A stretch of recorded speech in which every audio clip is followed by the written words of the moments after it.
त्रेता युग में भगवान श्री राम वनवास के दौरान माता सीता और भाई लक्ष्मण के साथ जंगल में रहते थे। तभी एक दिन रावण ने माता सीता का अपहरण कर लिया।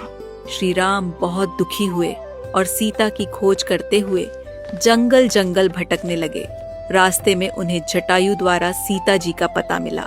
पता जानकर श्री राम ने अपनी वानर सेना के साथ लंका पर आक्रमण करने की तैयारी शुरू कर दी।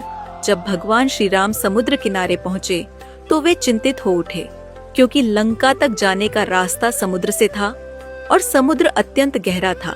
उन्होंने लक्ष्मण से कहा, हे लक्ष्मण, मुझे सागर पार करने का कोई उपाय नहीं मिल रहा है। अगर तुम्हारे पास कोई उपाय है तो मुझे बताओ।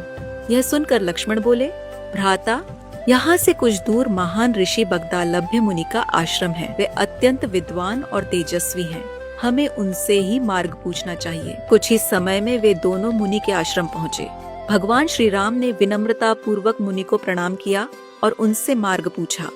मुनि मुस्कुराए और बोले, हे राम, आप अपनी सेना सहित फाल्गुन मास के कृष्ण पक्ष की एकादशी का व्रत रखें। इस एकादशी के व्रत से आप निश्चित ही समुद्र को पार कर रावण को पराजित कर देंगे। मुनि ने श्री राम को व्रत करने की पूरी विधि बताई और उन्होंने अपनी सेना के साथ पूरी श्रद्धा और नियम से विजया एकादशी का व्रत किया।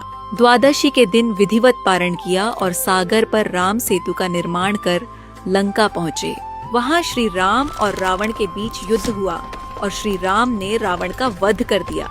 विजया एकादशी के व्रत का पालन करने से वैजपेय यज्ञ के समान फल प्राप्त होता है।